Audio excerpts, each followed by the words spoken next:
There was just so much. You're listening to a Mamamia podcast.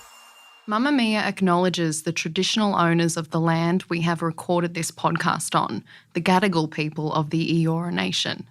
We pay our respects to their elders, past and present, and extend that respect to all Aboriginal and Torres Strait Islander cultures.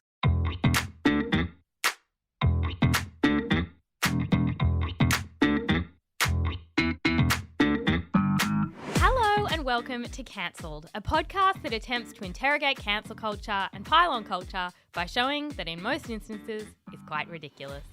Instead of yelling at people to educate yourself or do better and being angry at people for an indefinite period of time, we assign charges and sentences so that we can all move on with our lives. Because even when someone does a crime, there's a finite punishment, which makes it particularly wild that on the internet you're tainted forever if you make one tiny mistake. And sometimes crimes are funny. Sometimes crimes are funny. You're not meant to say that. No, we'll get cancelled for it. Yeah. But sometimes crimes are funny, and that is what this podcast is all about. Exactly. So I'm Claire Stevens, and I'm joined by Jessie Stevens.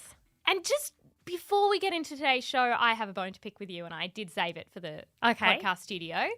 Do you want to tell the cancelled listeners why you don't value their time enough to post the receipts in a timely manner? For the shows, we say every week. I am a lazy girl.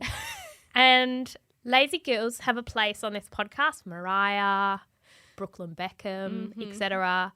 I am a lazy girl who also gets distracted and I get busy. And I had someone message us on Instagram and say, never change the erratic nature of this account. And I said, I can do that. I screenshot it. I said they love it.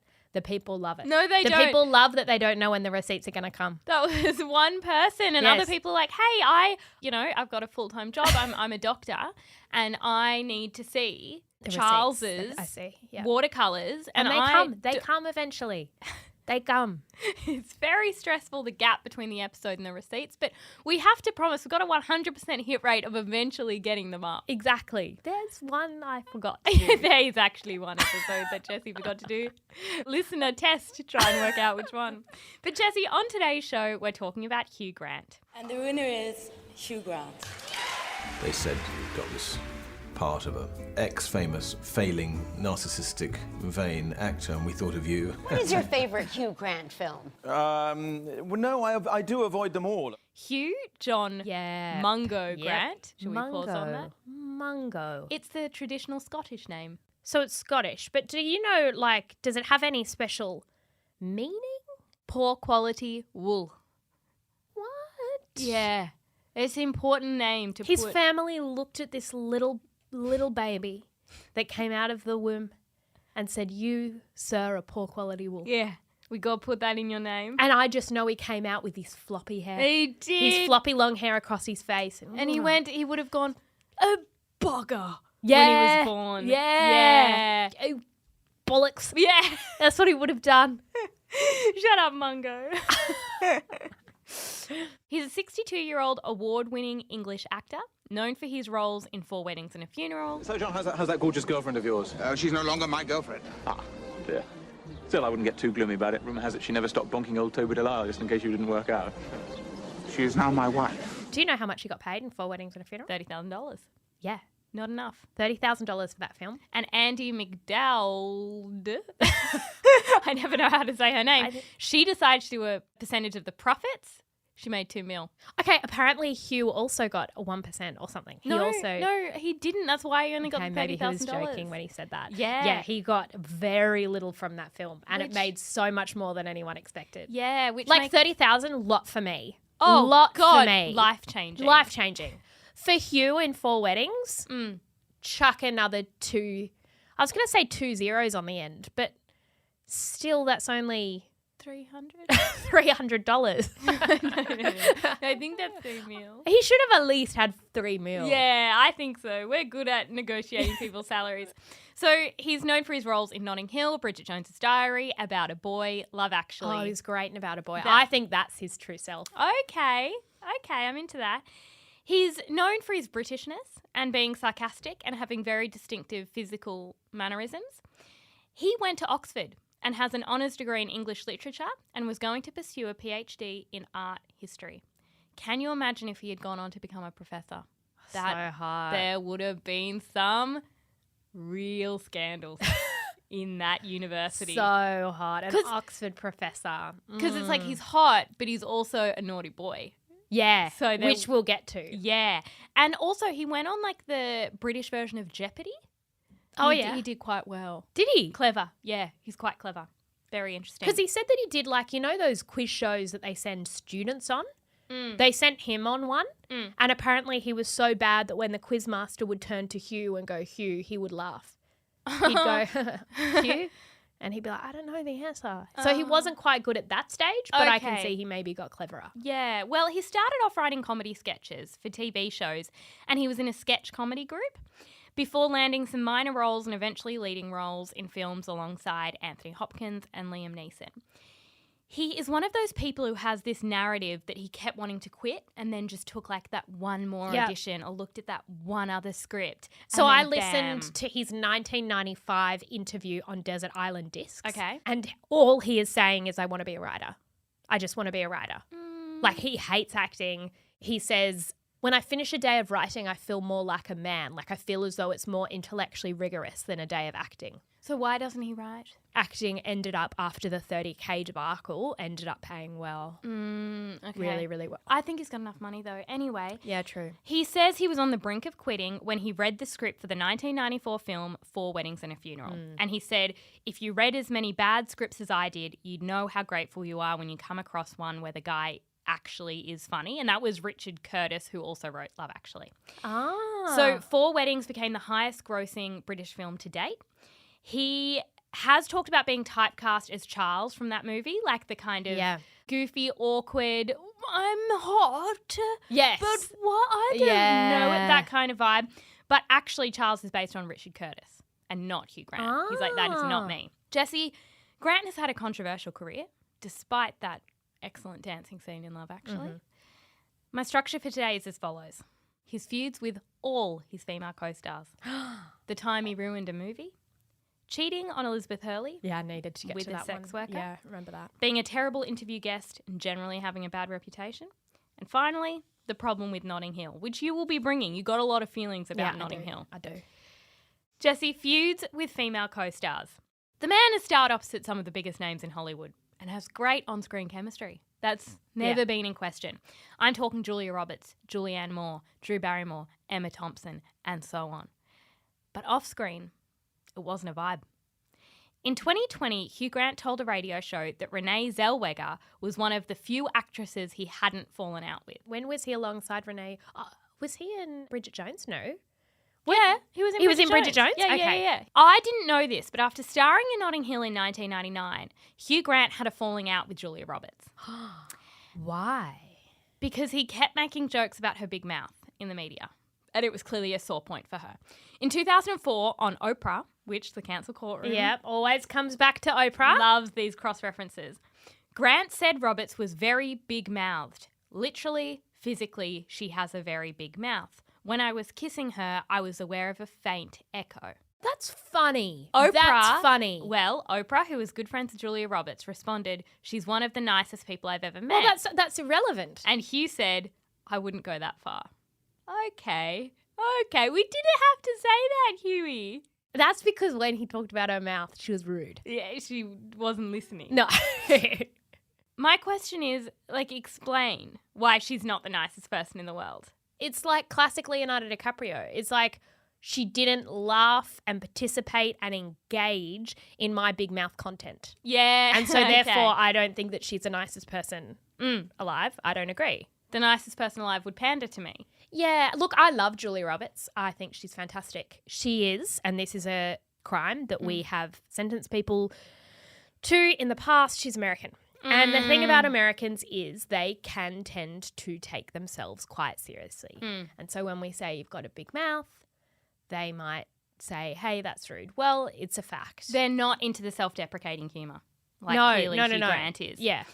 11 years later, during an episode of Watch What Happens Live, a fan asked Grant if he was still friends with Roberts. He said, I've probably made too many jokes about the size of her mouth. Yeah. She might hate me by now. Self-awareness.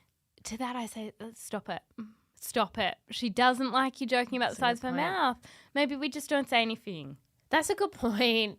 In primary school, if you kind of make a joke that you think is funny about a kid, but then every time you make that joke, they cry and tell their mum, then you stop. Yeah. Because you're like, this is a sore point. I think you're a weak little baby, but this is clearly not fun for you. Exactly. So you move on. Exactly. But that he's got limited content, maybe. Yeah. But probably the most damning evidence of Grant's tense relationships with his female co-stars comes from an interview he did with Elle magazine in 2009. The interviewer asked Grant to describe his female co-stars in 3 words, and this is how he replied. You need to pay attention, Jessie. Okay, is this all his female co-stars Yes. ever? What an unusual question. I had a great question. Andie MacDowell, Southern Belle, charming, gorgeous. Emma Thompson, clever, funny, mad as a chair. I like that. Renee Zellweger, delightful, also far from sane, very good kisser. Sandra Bullock, a genius, a German, too many dogs. Julianne Moore, brilliant actress, loathes me. Rachel Weisz, clever, beautiful, despises me. Drew Barrymore, made her cry, stunning film star face, hates me. On the Graham Norton show in 2016, he was asked to clarify his comments. Do you remember some of the things you said about them? I think it was regrettable. Rachel Weisz, I think we got on fine, but I don't know why I said that. He said he thinks he was going for a comedy triple, like it was funny. Oh, as he said 3 in a row. yeah. But on Drew Barrymore, he said Drew Barrymore. She made the mistake of giving me notes. on set, Oh, and he we've was had sitting. this happen in the courtroom before. He was sitting next to Meryl Streep on the panel of Graham Norton, and he looked to her and he said, How would you take that? When you're acting with someone and I took them very well, didn't I? what were they together? Florence Foster Jenkins? And you just know that Hugh gave Meryl notes. Oh, Don't you my reckon? goodness. She was like, I took them very well, didn't I? And then everybody laughed and Graham Norton's face was like, ooh. And then she was like, oh, I'm joking. Oh, no, too quick. There's Too quick. tension. Who gave someone notes? Was that Tom Cruise? Who someone gave him notes during a film and he lost it? Yeah. There was someone, men don't like it. Yeah, they're not here for they'll give notes, but they shan't be given They notes. shan't be receiving them. No, so Hugh Grant didn't like that Drew Barrymore gave him notes, even though I think she'd give great notes. Jessie, one of Grant's early roles was opposite Emma Thompson in the 1995 adaptation of Sense and Sensibility. Remember it? Seen it? I didn't know this, but Emma Thompson wrote the screenplay, and it's still known as one of the best Jane Austen adaptations of all time. There is a scene where Hugh Grant's character of Edward is giving a monologue telling Thompson's character Eleanor that he's not married. And in the screenplay, she decided to sob throughout that scene. Yeah. Because it was funny and also emotional. Eleanor, I met Lucy when I was very young. Had I had an active profession, I should never have felt such an idle and foolish inclination. Grant was upset that Thompson's tears took away from his big monologue. And speaking about it, Emma Thompson said, Hugh Grant was so cross. He said, you're going to cry all the way through my speech? I said, Hugh, I've got to. That's the gag. It's funny. And he says, yeah, but I'm speaking. I said, I know. Sir, this is Emma Thompson's world and you're just living in it. This is her film. This is her film. And also, Emma Thompson can do no wrong. She's brilliant. She's employing you. When someone employs you, they get to cry, they get to do a jig, they get to tickle you, they get to do all of the things because they're paying your salary, sweetie. We don't question their vision. In 2007, Grant starred in the romantic comedy Music and Lyrics with Drew Barrymore. That was not his best. Well, he had a bit of a bad period, didn't he? Yeah. Grant plays an ex-pop star, while Barrymore plays a songwriter. Why has he discovers. played multiple roles that involve singing? Yeah. And then he just sings, and we're all meant to believe that he does that professionally. Yeah, but he's not very good. He can't really hold a note. Hiding all my hopes and dreams away, just in case I ever need them again. No, and he doesn't really have like a musical theatre background. No. Either. It's very odd.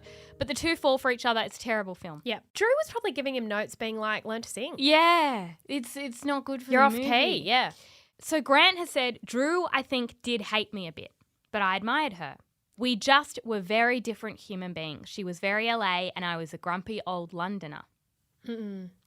He said he thought the tension between them on set ended up working out well for the movie.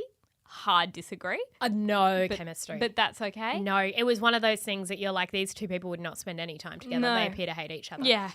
But the funny thing is, he says, although it was fractionally tense on the set of that film, I think the chemistry is rather good between us. Sometimes tension makes a good crackle. I don't know what he means by that. In May 2021, he appeared via video chat on Barrymore's talk show, and they reminisced about music and lyrics. Like Grant, Barrymore also thought they had good chemistry and noted how different their personalities were when they first met. She said, Hugh, you can be a bit of a curmudgeon. What does that mean? I looked that up. Okay. And it means a bad-tempered person, especially an old one. Oh, okay. So he's a cranky old man. He's a grumpy old man. He's really grumpy. He's a bloody thing. He's a bloody thing. He's a bloody thing. He'd yes. get along well with Charles. They could bitch about pens. Yeah. So she said, Hugh, you can be a bit of a curmudgeon from time to time. And I, of course, am like a Labrador in heat and like, I'm so excited with joy. And so when we both met, we were like, oh, we're kind of different people. Like, okay. That is absolutely true. It was. but it's not just women. Hugh Grant also had a terrible working relationship with Robert Downey Jr. Oh, he's meant to be a nice guy. Yeah. Grant has said he hated me. We did a thing called restoration and he took one look at me and wanted to kill me. I don't know why. I was so hurt. Jesse, I have an issue with people who are like, everyone hates me. It's a very passive thing to say. There's a reason why people are hating you. It's like, well, what did you do? Were you cranky? When he said he hated you, why did he say that was? Yeah. What reason did he give? When he was abusing you, screaming at you, did he provide any examples? Because we're going to need to know that for our own notes. So when I was listening to Desert Island Discs, the interviewer was like, you know, a lot of people say you just play yourself. And you're this kind of Oxford-educated, ordinary British guy, clumsy, blah, blah, blah. We all know the shtick. She said a lot of people who have worked with you say that you have a cruel streak. And he said, I wouldn't call it a cruel streak, but I have a darkness. And she was like, so what is it? And he said, I'm incredibly irritable. I'm a very irritable person. Wow. And like, I won't suffer fools, I think he was saying, like when people are behaving dim. Robert Downey Jr. has since said he didn't have a particular reason as to why he had a one-sided feud with Grant. He just had the impression that he was arrogant. Yeah. And he said, I kind of think he's a jerk. Don't know, I just think he is. I think that what this comes down to actually is that Americans and British people are speaking different languages and there's a miscommunication there. They would not get Hugh Grant. Take yourself seriously. Yeah. Stand up f***ing straight. Learn your lines. Stop falling over your own feet. Like, that would annoy them. It would. And it's like, why are you doing so well when it appears you're not trying as hard? Exactly. And if Hugh Grant was like, oh, I'm not that good at this, ha, ha, ha, they'd be like, well, then why are you here? Yes. Why don't you leave then? And it's like, oh, it's a joke. It's a joke. So Robert Downey Jr. has said, my personal experience with him is I think he's kind of self-important, kind of like boring, flash-in-the-pan, asshole Brit. Interesting. Yeah. Rom-com writer Richard Curtis, who wrote 4 Weddings and Love Actually, also hated Grant. Why did he cast him again? He didn't want to. Oh. But apparently he was just very good at Charles. Speaking last year about why he initially disliked the actor, Richard Curtis said, I just thought Hugh was a bit annoying, too good looking and a bit posh. I was right about all of those things, but he was also very good. The one thing I'll say about your theory that it is just a mismatch between American energy and British energy, I give you Emma Thompson. Both British. Still and Richard hated Curtis. each other. Yeah. Okay, so it does seem relatively universal. Jesse, the time he ruined a movie. Do you remember the 1995 film 9 Months? I live with the most beautiful, intelligent, sexy, lovely woman in the whole world. I'd say my life was dangerously close to perfection, actually. An unexpected surprise. I'm pregnant. Right. Right. Oh, yes. Loved it. Julianne Moore. She's pregnant. It's about a pregnancy. And I remember thinking, hang on, haven't we learned that women are pregnant for more like 10 months? Yeah. Oh, people get mad about that. Yes. There's another film called 9.5 Months and people appreciate that a lot. Okay, yeah. But interestingly, a defining memory of our childhood is that Mum hated this movie. She got really upset. She really didn't like it because we would have Friday night movie nights, which involved kettle chips, honey baked ham, and Coke. Yes. And we would all sit in the lounge room and watch a film. And one Friday night, it was 9 Months. I don't know who chose it. but it wasn't great. It wasn't great. And Mum, I remember her, being quite upset by how bad it was, almost stunned and angered. Yeah. And so I messaged her and I said, I need comment for the podcast. And she said, I can't even remember the plot, but if it wasn't Love Actually, Hugh Grant was terrible in it. So basically she's saying Hugh Grant is terrible in anything that isn't Love Actually. That is patently untrue. Well, that is such a shame. If it came from Anne Stevens, it's true. Okay, so how did he ruin that movie though? So, a reminder that Julianne Moore loathes him. Yeah. Just FYI. The movie was terrible. Grant was reportedly paid significantly more for this role than he was used to receiving at the time. Yep. And so he tried to up his game and he ended up just doing a really overdone performance. It's like he thought he had to act harder because he was being paid more. Yeah. He has been eternally apologetic to all involved ever since. Jesse, here are some reviews of 9 Months. 9 Months proves that Hugh Grant is a terrible actor that has no screen presence. A potentially funny movie ruined by bad jokes and an acting performance from Hugh Grant that can be outdone by children in a local school nativity play. This is a really important review. I watched like half of this. Another one said, every actor in this is in a different movie. None of them good. That's such an astute observation of a bad film. Now, we have said this before. Everyone has a right to make terrible art. Yes. We defend and your right. in Desert Island Discs in 1995, he was worried about making bad art. He knew it was coming because he said, they're offering me a lot of money for these films and it's really hard not to go and play a snowman. Or he said that he was offered a part of like an old Jewish woman and he was like, I don't understand. And they were like, we'll make it work. So he was given some really unusual offers. Okay. And clearly he was like, this one, but he changed his approach and it didn't work. He said he did go through a period where the more terrible the script, the faster he accepted it. He just made some terrible, terrible decisions. But the reason this is so upsetting is because he then blamed his terrible behaviour on the trauma of watching his own movie. So he says 9 months was what caused him to cheat on Elizabeth Hurley. Jesse, when Hugh Grant was caught in public... He does realise 9 months was his fault. Oh, no, he feels like a victim in this. Okay. When he was caught cheating on his very famous partner, he went on to blame it on how bad he was in 9 months. We'll get to the story of what happened, but in 2021, Grant was on Mark Maron's podcast, and he said, I was about to launch my first Hollywood film. My timing was impeccable. My problem was that was my first Hollywood film and I'd just been to see it. The film was about to come out a week or two after that and I had a bad feeling about it. I went to see a screening. Everyone in it was brilliant, but I was so atrocious that I was not in a good frame of mind. He then went out for a Ken Russell kind of lunch and found himself getting arrested for reportedly paying a sex worker $60 to perform oral sex on him in a car in LA. So basically he's saying, you were terrible in a movie. And it upset you so much. And that's why you cheated on your girlfriend. Profoundly underpaid a sex worker. It's not enough. You have so much. That is not enough. No. Don't you think the trauma of your girlfriend seeing you in that movie was enough trauma for her? Without cheating? Yeah, and it's like the rest of the world watched that film and we didn't go and cheat on our girlfriends with a sex worker. We just got on with it. We just held a vendetta, a la Anne Stevens. We went, terrible film, man makes bad decisions, and we moved on. Yeah. So, Jess, Hugh Grant and Elizabeth Hurley were together since the late 80s. Then, in 1995, the cheating happened. So he has this lunch with his 9 months co-stars, Jeff Goldblum and Tom Arnold. Yeah. At 1:30 in the morning, his white BMW drives down Sunset Strip and it picks up Divine Brown, whose real name I won't disclose. That's the sex worker. Yeah. So she was a local sex worker and she performed oral sex on him in a nearby street. He was arrested and was facing the possibility of 6 months in jail for participating in lewd conduct in a public place.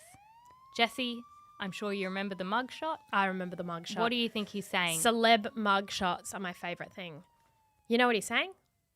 Whoopsie daisy. Whoopsie daisy. He's saying it like he did in Notting Hill. That's exactly what he's saying. He's not saying sorry. He's saying an accident occurred and I don't know who to blame. Yes. But I think it's the man in 9 months. Yeah. He looks guilty. Yeah. He quickly released a statement He said, last night I did something completely insane. I've hurt people I love and embarrassed people I work with. For both things, I'm more sorry than I can ever possibly say.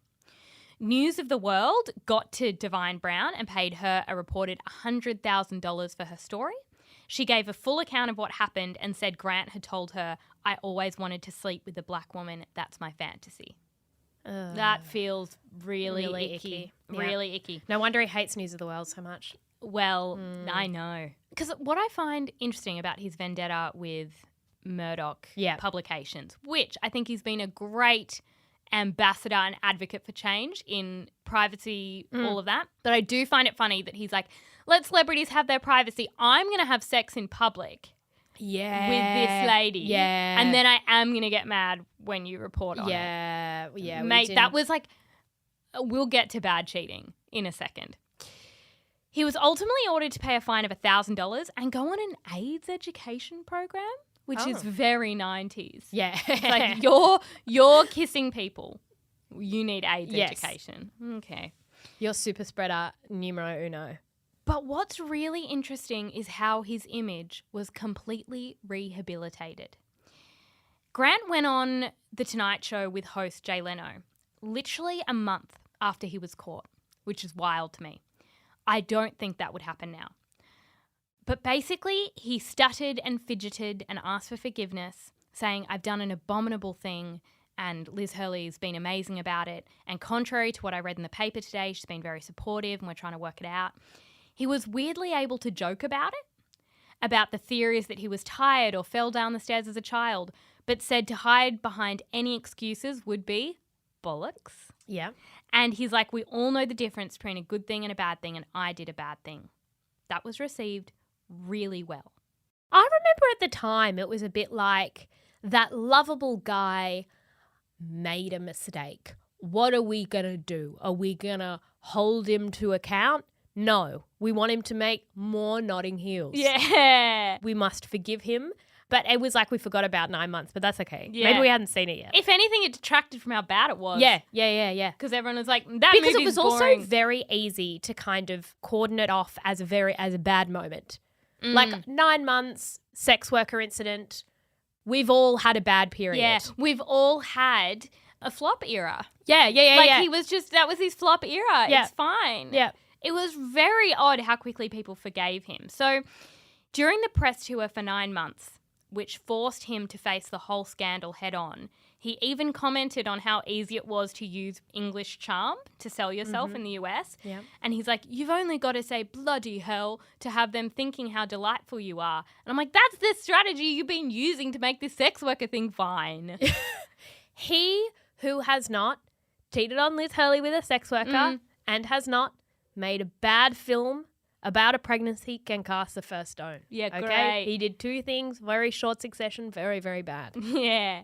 People have since said that the way he handled it, being awkward and honest and self-deprecating, almost felt like it could have been written by Richard Curtis. He came out of it looking like His a lovable characters. character. Yeah. If anything, he actually got more interesting roles going forward. Yep. So he wouldn't have been in Bridget Jones. But it's that he had the love He rat. had the edge. Yeah, he had that because of the scandal. Elizabeth Hurley was silent, but eventually she said it felt like she had been shot. On the same day she spoke, The Guardian published an interview with Hugh Grant, and the narrative is fascinating. In that interview, the writer says, celebrity for Grant is a double-edged sword, and he has not yet learnt how best to deal with it, or with the talent that could just be crushed by it. It was all about how he was this young British actor taken up by the Americans. Oh my God. And how it's easy to be like manipulated by Hollywood. It was very good image rehabilitation. But can you imagine Will Smith promoting a movie 2 months after his Oscars slap? Like, this was so quick. So what was his movie that he was doing then? He was promoting a bunch of movies straight afterwards. Jesse, Divine Brown got a 180-day prison sentence. Why? The sex worker. She had violated her probation for previous charges, but still. In a cancel courtroom, she's a hero. Gave the tea. She did give the tea. But before she had to serve her sentence, she got to tour the UK because she got paid a whole lot of money. She's like, this is actually amazing. She goes to the UK and she was interviewed and she said she hoped to run into Hugh Grant there. Oh, I love this woman. I love her. So, Jessie, I just need to pause on the bad cheating. Yeah. Because we have talked about bad cheating on the podcast before, namely Kristen Stewart. He cheated in a car on Sunset Strip in LA. That's got to be one of the most famous strips in the entire world. And he was very famous. And he has a very distinctive look with like his floppy hair, his eyes, etc., his accent. He was in a huge movie at the time. Yeah. I feel as though it would have been very easy to cheat privately. I feel as though if he was caught in this moment with a sex worker, then maybe he had been seeing lots of sex workers at other times. Yes, I think maybe he was doing some cheating privately. Yeah. And this was just the one public time. The public cheating is a crime. Being a terrible interview guest and generally having a bad reputation. In 2012, Jon Stewart, the host of The Daily Show, said in an interview that in his 9 years of doing the show, Hugh Grant was his least favourite guest. He hates interviews. He has said, I would like to never have to do an interview again. Well, that's incredibly arrogant. And if you're an actor, you have to. But he doesn't want to be an actor. He wants to be a writer. Be an actor. I mean, be a writer. No, he's stuck being an actor. I have love some empathy when TV hosts spill it's on one their of my least favourite guests. genres. Yes. Favourite kind of article. Yeah. Graham Norton says this is his least favourite interview. Yeah. Boom, I'll be watching it. That's great content. So this was at a live event where Stewart was being interviewed by Stephen Colbert, and I'm assuming he didn't think it would get reported in the media. That's why he was really honest. Yeah. But one magazine summarised what he said. Yep. And he said Grant spent his time at the studio complaining that he had other places to be. He's giving everyone shit the whole time and he's a big pain in the ass. He also complained to the staff about the clip that was selected of the movie he was promoting. Did you hear about the Morgans? A clip that was obviously supplied by the film's publicist. Yeah, always is. And Stewart recalls Grant angrily asking, what is that clip? It's a terrible clip. And then Jon Stewart was like, well, then make a better fucking movie. Okay, great point. Great point. And he never had Hugh Grant back after that. Hugh Grant did tweet a response a couple of days later. Yep. He said, turns out my inner crab got the better of me with TV producer in 2009. Unforgivable. Jay Stewart correct to give me kicking. He just owns it. He does own it. He doesn't try to argue. And this is my theory about Hugh Grant, which is that I feel that he's a man who never pretended to be more than he is. Not from the beginning. He got famous and he was like, guys, I'm mean. I'm not who you think I am. I'm British, and because of the weather, I'm pale and tired. And miserable. I'm miserable. I'm grumpy. I'm irritable. I will let you down. That's what he was saying in 1995. Yeah. Multiple times. I am preparing you for me to let you down. I weirdly like that he's transparent about being irritable. I'm irritable. I'm an irritable person. Yeah. Yesterday I was just pissed. He is very rude to those around him. Yeah. See, I'm irritable in an internalized way. I think you can't be irritable and rude when you're on a film set. No. And everybody's working to make you look great in the movie.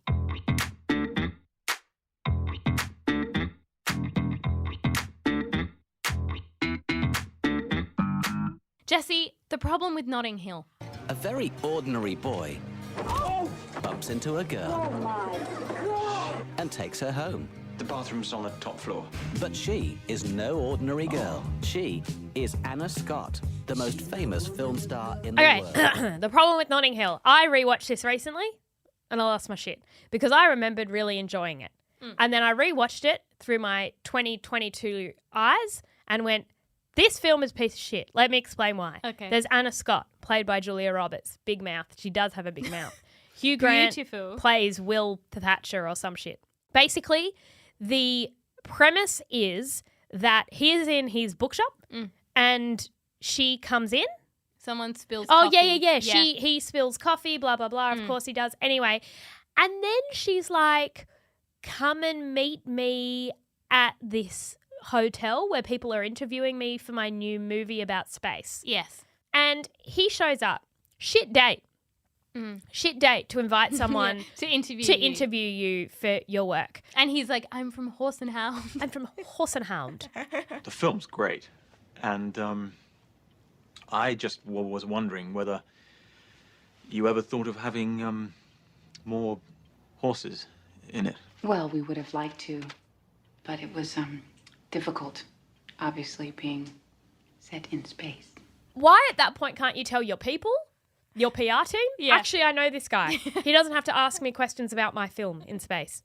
This is actually incredibly degrading. Yeah. He has a job too. He has somewhere to be. This is like 3:00 on a Tuesday. Like, he's got places to be. He has a bookshop that's currently closed, and is it making an income? No. Because he's interviewing me in a hotel. For a magazine article that's never going to happen because he's not a journalist. Anyway, and then somehow she gets an invite to dinner at his family's house. Yes. And this is the worst scene in the entire movie. She comes over, she kind of invites herself to meet his family. Don't get me started on people who want to meet your family and then drop you after 2 minutes. Very embarrassing. You know the brownie scene? Yeah. Where there's a little bit of cake left? Yeah. There is a woman in that scene who is in a wheelchair, who has learned that she cannot have kids. Well, the truth is, we can't have a baby. So we're lucky in lots of ways. But surely that's worth a brownie. And Julia Roberts' character claims the last brownie because she says things are worse for her. I've been on a diet every day since I was 19, which basically means I've been hungry for a decade. And it's taken 2 rather painful operations to get me looking like this. Really? Things are worse for her. She's like, I've had a nose job. Okay. Congrats. Congrats. Oh, I haven't been able to eat a full meal in however many It's like, years. well, then you can't have the brownie You can't anyway. have the brownie. Like, are we really, are things that bad for you, Anna Scott? Oh, it makes me so mad. This woman has just learned she can't have children. She's very, very sad. Also, Hugh Grant's bookshop is going broke because he keeps leaving to hang out with you. Exactly. So, anyway, then they're hanging out. They go on a beautiful date. This is great. There's got to be a complication because there's still another 45 minutes to go. Well, they get up to the hotel room. There's Jeff. Who's Jeff? Well, Anna's boyfriend. Is that Alec Baldwin? No, it's, I don't know. Kind of a lookalike. It could have been a Baldwin. Yeah. Anyway. Yeah. Maybe it's Haley Baldwin's dad. Anyway, Jeff is there. And it's like, okay, you've had a boyfriend the whole time. You are an awful, awful person. And then Jeff is like, oh, hey, room service guy, can you please take out our rubbish? And she basically like hands him more rubbish. That's incredibly degrading. 6 months later, there's nude photos that have been leaked of her. So she ends up on Will Thatcher's doorstep because she's like, no one knows who you are, lol. So this is a very safe place for me. This is safe for me to come to your house because nobody cares about you. Yes. Then Spike, who looks so much like you in a bikini, goes and tells everyone. Every time. Jesse's Uncanny. Every time I You're see just him. like Spike. He's so much like you, just weedy and the curvature of the spine. Spike tells everyone, Anna Scott is in my house. Fair enough. I'd do the same excited. thing, and then the press turn up. Wow, and then she yells at Hugh Grant again. Then she's filming at a thing. Remember that scene? Oh. And she's just like, the co-star's like, oh, who's that lovely man from the bookshop? Oh, no one important. Mate, 4 strikes by this point. 4 strikes. You still with Jeff? That's been unresolved. Oh, then she comes in, she's like, I'm also just a girl standing in front of a boy, asking him to love her. And it's like, well, hold on. If you were just a girl standing in front of a boy, you wouldn't have got the brownie. Because you had pretended to have a claim to victimhood. And she has this really expensive painting, and it's like, wealth is relative. You're loaded. Yeah, this is like me buying a lollipop for exactly. someone. I'm not impressed. And then he goes to the press conference, and then they end up together. Yeah. This is a terrible And she's love story. pregnant and reading the book on the bench. Yes. No, you didn't treat Will with respect. And you don't deserve to be together. This is not going to end well. There's going to be infidelity. I think Jeff's coming back. But before we finish, I need to read some of my very favourite Hugh Grant tweets because no one knows what kind of man Hugh Grant is on Twitter. He is so grumpy. Such a grumpy old man. A few months ago, he tweets, Dear anatomists, zoologists, dogs, murderers, does anyone know what this bone is? Found by my 10-year-old on the mud banks of Thames. And then it's just pictures of bones, right? He's our weird uncle. He's a weird uncle on social media, except he is Hugh Grant and he has hundreds of thousands of followers. He has like Close to 1 million followers. But he behaves Yes. as though he has 100 followers and they're all close friends and family. Yeah. So, for example, not a good idea to check bag in when flying on British Airways via Copenhagen Airport. Bags vanish and you never hear a squeak of concern or apology from anyone. Okay. You can't. You're Hugh Grant. You're going to crash the airline. Mate, you Come can't. on. You can't at British Airways. Yeah. God, he's cranky. Then, what's this bollocks about having to book online first at every museum, art gallery, zoo I try to go to? Data theft? Or just the relentless dead-eyed march of tech crap? Oh, mate. So now we're cranky that we have to book in early to go to the zoo. The zoo's meant to be a fun activity, mate. He's so cranky. He's grumpy as, how about this? People on loud motorbikes, you're so cool. Okay. Like he's just shitty. I bet he yelled at them from the street. Can anyone explain the dog shit epidemic? I've lived in London for 60 years and it was never remotely like this. I think people used parks before, now they choose the middle of the pavement. This is people not picking up their dog poo. Oh my You can't, God. when you're Hugh Grant and you're spending most of your time having a go at Boris Johnson, you can't then go on about dog poo. No. Like it's not a big enough. It's really embarrassing. Yeah. Take it off speakerphone at everyone. He's so petty and cranky. My God. I love it. I love it so much. Jesse, it's time for charges and sentences. Okay. My charge. Being a cranky old man towards all his female co-stars ever. Yes. He has not been nice to his female co-stars. We can't just walk around being like, oh, loathes me. Oh, hates me. Well, no, you've been awful to work with. How about that? Yeah. No, fair. He has not been nice to his female He's co-stars. very like shrug. Women hate me. Yeah, women hate me. Well, is there a common denominator? Because it's you. No. Cranky British man. My sentence is this.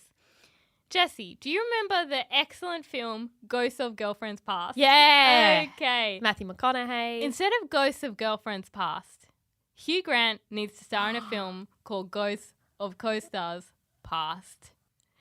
And it's going to be all his co-stars and him having to manage the fact that they are in his life for the purposes of this movie. And he has to make up with them and resolve things. Because I think maybe like he needs something from all of them. So is there confrontation? Yes. Like, okay. So much confrontation. Okay. So it's like he needs Julia Roberts because she is living in the apartment next to him. Yeah. He has to resolve the Yeah. fact that he cannot stop talking about her big mouth. Yes. And Emma Thompson is his doctor. And he needs a diagnosis. A diagnosis. And so he needs to make up with her. Yes. So I do think that these ghosts of his co-stars come back. Yep. And he probably does end up marrying one. Who do you think he'd end up marrying? I think a spanner in the works if he marries Julianne Moore. Yeah, me too.